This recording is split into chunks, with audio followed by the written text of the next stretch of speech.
Hello সবাইকে, good morning. কী ভাবছেন সকাল সকাল এত সেজে গুজে হেলতে দুলতে নাচতে নাচতে কোথায় যাচ্ছি বলবো। তার আগে বলি, এই ফার্স্ট টাইমে আমি ওখানে গিয়ে শাড়ি পরেছি। শাড়িটা আমার বদ্দি আর আমার বোনপো বউ মানে আমার সোনালি এটা আমাকে গিফট করেছে, আর খুব করে রিকোয়েস্ট করছিল যে মাসি শাড়িটা পরো, খুব সুন্দর লাগবে তোমাকে। তো রানী পরেছে, রানী কালারের শাড়ি, আর আমি যাই পরি তাতেই তো আমি খুব সুন্দর লাগে।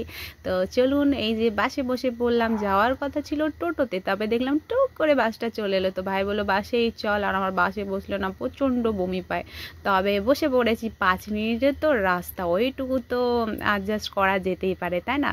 তো দেখুন ফাইনালি চলে এসেছি সেই জায়গায়। আচ্ছা বলুন তো, গেস করুন এটা কোথায়? যারা যাই এখানে বারবার যায় বা একবার হলেও গেছে তারা নিশ্চয়ই বুঝতে পেরেছে আমি কোথায় গেছি। তো ভাই বলছিল দিদি তুই যতবার আসবি ততবারই কি তোর এখানে যাওয়া দরকার? তো বিরক্ত হচ্ছিল, আসতে চাইছিল না, আমার জন্যই খালি এসেছে। তবে বিরক্ত তোকে আমি খুব করি, ও বলছিল এবার আমার ফোন ধরতে ধরতে আমার অবস্থা খারাপ হয়ে যাবে। তো এই যে দেখুন চলে এসেছি সেই জায়গায়, তারাপীঠ মায়ের মন্দির। তারাপীঠ আসবো, মায়ের মন্দিরের এত কাছে থাকবো, তবে মায়ের দর্শন করবো না, তাই কি কখনো হতে পারে? তো আমি যতবার আসবো ততবার মায়ের দর্শন করব, কারণ এখানকার প্রতি আমার একটাই আলাদাই টান রয়েছে, বিকজ এখানকার মেয়ে আমি। আর এই যে দেখুন কত প্যান্ডেল হয়েছিল আগের দিন, এখানে নবান্ন উৎসব ছিল, তাই এই নবান্ন উৎসবে তো ভীষণ এখানে ধুমধাম হয়। আর এই যে আমি পা ধুয়ে নিজেকে পবিত্র করে নিলাম। পবিত্র তো আমি সব সময়তেই, কারণ আমি মনে করি মানুষ যেমন যাই হোক না কেন, মানুষের মন আত্মা যদি পবিত্র হয়, মন যাদের বড় হয়, মন যাদের মানে যাদের গাট ফিলিং বলে যে আমার মনটা ভালো, বা আপনি নিজেও বুঝতে পারবেন আপনার মনটা কেমন, বা আপনার আশেপাশের মানুষজন যখন আপনাকে বলবে যে তোর মনটা এমন, তখন খুব প্রাউড ফিল হয় নিজের প্রতি যে যাই হোক আমার মনটা তো ভালো। তো আর ভগবানের স্থানের পাপীরাও যায়, ভালো মনের মানুষরাও যায়, তবে ভগবান সবাইকে আশীর্বাদ দেয়। ভগবানের স্থানে কোনো ছোট নিচু জাত বিচার কিছু না। আর এই যে দেখুন সোনালি টুকটুক টুকটুক করে যাচ্ছে। আর এই যে এটা দেখেছেন, এটা হচ্ছে ভোলেনাথের মন্দির। এই মন্দিরে মে মাসে গেছিলাম, তখন ভোলেনাথের পুজো দিয়েছিলাম, এবারও পুজো দেব। আর মানে এত ভিড় ছিল কালকে, মানে সেদিনকে মানে বলে বোঝাবো না, প্রচণ্ড লাইন ছিল। তবে ভাই বলছিল আজ মনে হয় আবারও তুই মায়ের দর্শন পাবি না, কারণ এই মে মাসে যখন গেছিলাম তখন মায়ের মন্দিরের দরজা বন্ধ ছিল বলে মায়ের দর্শন করতে পারিনি, মাকে দেখতে পারিনি। তো খুব মনটা খারাপ হয়ে গেছিলো। আর আজকেও দেখুন কি ভিড়। তবে মায়ের দর্শন যদি করতে নাও পারি, মা তো সর্বস্ত স্থানে এখানে রয়েছে, এখানের আকাশে বাতাসে মাটিতে সব জায়গায় মা রয়েছে। মা আমাদেরকে দেখছে, মা আমাদেরকে আশীর্বাদ করছে।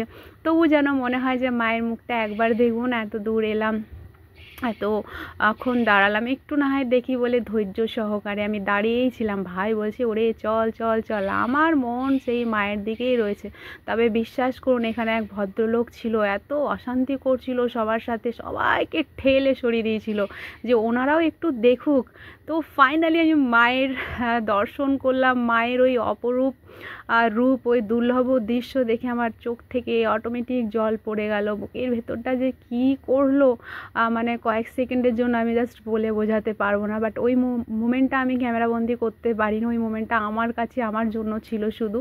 আর এই যে এটা ভোলেনাথের মন্দির, তো এই ভোলেনাথের মন্দিরে ভাবলাম যে পুজো করি, কারণ মায়ের পুজো তো করতে পারবো না। দিদিরা বারণ করেছিল যে আমাদের কালাসুর চলছে, তোরা 1 বছর এখন পুজো করতে পারবি না।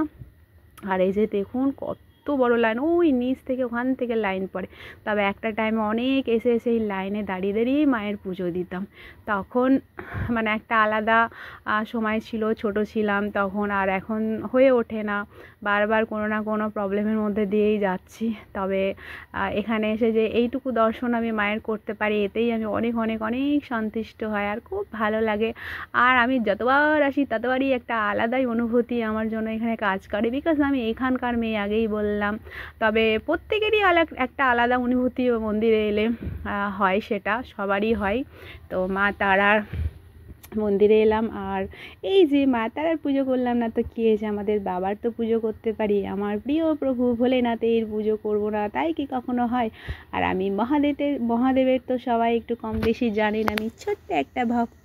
তো এই যে ভোলেনাথকে মালা আর আকন্দ ফুলের মালা পুষ্প দিয়ে ভূষিত করলাম, খুব খুব খুব হ্যাপি ফিল হচ্ছিল। আর ভাই বলছে নে আমি শুধু ভিডিও করে যাই। আমি ভাবলাম ওরে ভাই তুই বিরক্ত হলে কিন্তু কিচ্ছু করার নেই, তোকে আমি খুব ভালোবাসি, তুই আমার ভাই আর তুই সারা জীবন আমার পাশে থাকবি আমি জানি। আর তোর দিদি তোকে খুব খুব খুব ভালোবাসে, তোর দিদিও সারা জীবন তোর পাশে থাকবে যতদিন এরকমভাবে আমরা আছি। তো ভগবান ভোলেনাথের পুজো দিলাম আর ভোলেনাথকে ধন্যবাদ দিলাম যে তুমি আমাকে এত এত এত দিয়েছো, আর দিও না। আর সব থেকে বড় শক্তি হচ্ছে আমার ভোলেনাথ, কারণ আমাকে অনেক ধৈর্য সহ্য করার ক্ষমতা দিয়েছে আমার প্রভু। এই জন্য আমি ভোলেনাথকে খুব খুব খুব ভালোবাসি, খুব মানি।